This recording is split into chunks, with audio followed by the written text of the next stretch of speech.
Dari mewahnya fasilitas itu, Noel, Nanda, Abu Janda, dan kawan yang memutuskan banting setir ke Prabowo tadi menjadi cacat pikir.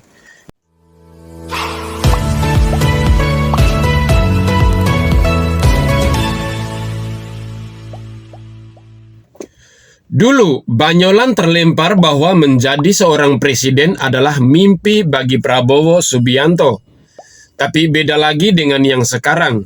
Dari sindiran keras berubah menjadi dorongan bagi Prabowo untuk maju menjadi kepala negara ini pada tahun 2024 nanti.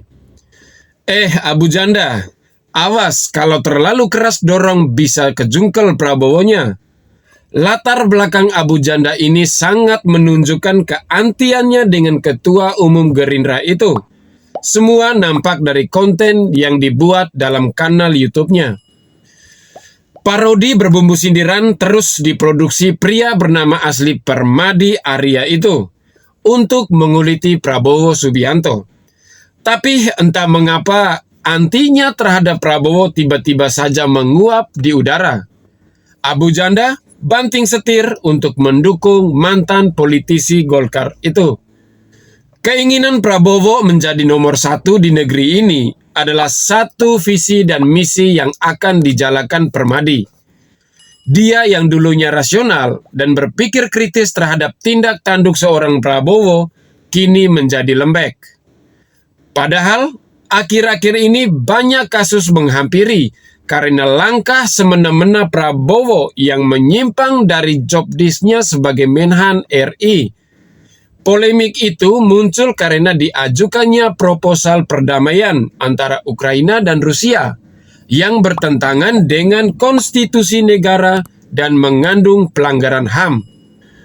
Bukan hanya membuat namanya dicemooh banyak kalangan karena kesembarangannya untuk menengahi perang antara dua negara tersebut, tapi ia juga membuat malu negara, wabil khususnya Presiden Jokowi yang sedang berusaha menjadi penengah bagi kedua negara itu.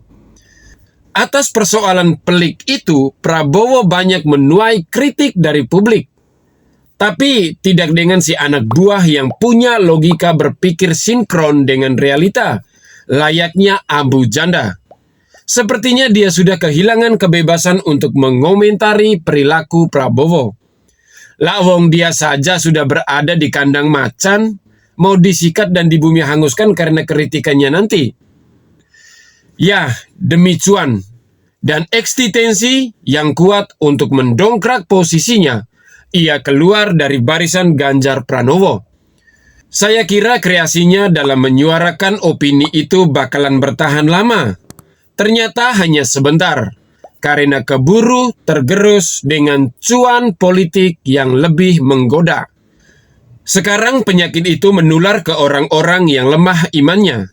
Salah satu akun Twitter bernama @nesloves2 membuat gaduh lewat cuitan hoaxnya yang menyebut Ganjar naik haji karena akan nyapres saja. Ia mencoba memancing kawan barunya di kubu Prabowo dengan kalimat bertanya, jikalau sudah bergelar haji nanti, apa Ganjar masih akan melihat blue film?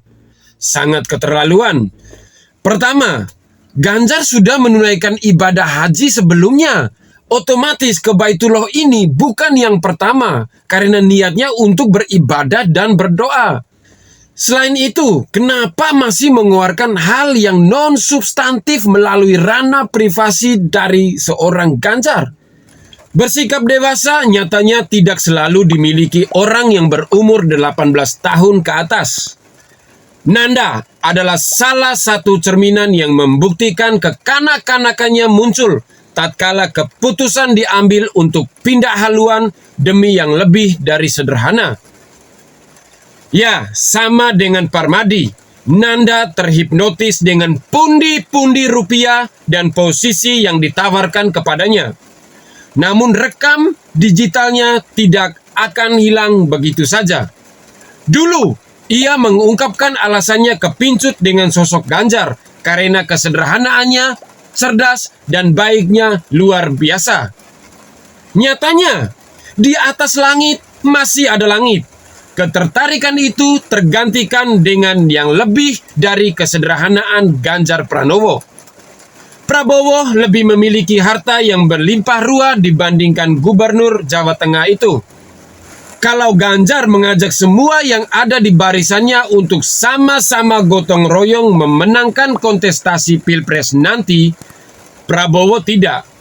Ketua Umum Gerindra itu akan mencari jalan praktis dengan memberi fasilitas untuk menjatuhkan lawannya. Pola itu sudah terstruktur sejak Pilpres 2014 ketika melawan Jokowi. Terbukti dari 2 kali Pilpres muncullah Jokowi PKI, Jokowi ante-ante Cina, Jokowi Kristen, Jokowi plonga-plongo, Jokowi kelemar-kelemar, tukang andong, dan masih banyak lagi sebutan yang menghina lawan yang sekarang sudah menjadi kawannya itu. Sepertinya pola itu akan terulang lagi ketiga kalinya dengan rival yang berbeda. Kalau sebelumnya ada Immanuel Ebenezer yang mengatakan Ganjar itu tidak memiliki keberanian, kali ini Nanda membabi buta mengatakan Ganjar hobi nonton blue film. Kalau Permadi belum terlihat kontribusinya untuk menjunjung Prabowo. Entah sedang merancang misi apa untuk menghabisi Ganjar Pranowo. Mungkin juga masih berpikir keras karena dia banyak tahu data dan fakta dari mantan dukungannya yang minim celah itu. Pindahnya haluan dari Ganjar ke Prabowo bukan karena seorang Prabowo lebih hebat dari Ganjar. Saya yakin dalam hati kecil mereka mengatakan bahwa Prabowo itu jauh di bawah Ganjar. Gubernur 2 periode itu bukan hanya memiliki rekam jejak yang baik, tapi juga memiliki integritas tinggi untuk memimpin negeri ini serta menyejahterakan kehidupan rakyat. Lalu, apa yang mereka dapatkan setelah bergabung dengan tim Prabowo and the Gangs? Hanya uang, penawaran menarik, dan pastinya ujaran kebencian untuk menyerang lawan saja. No more. Dari mewahnya fasilitas itu, Noel, Nanda, Abu Janda, dan kawan yang memutuskan banting setir ke Prabowo tadi menjadi cacat pikir. Yang dulu bilang menolak lupa terhadap pelanggaran HAM semasa Orde Baru, sekarang membela keras dengan dalih dilarang membawa zaman purba untuk memilih seorang pemimpin. Wow, lagi-lagi saya dibuat terkejut dengan logika berpikir mereka. Sampai-sampai pertanyaannya muncul dari kepala saya. Dibayar berapa mereka sampai mau disuruh bertindak bodoh?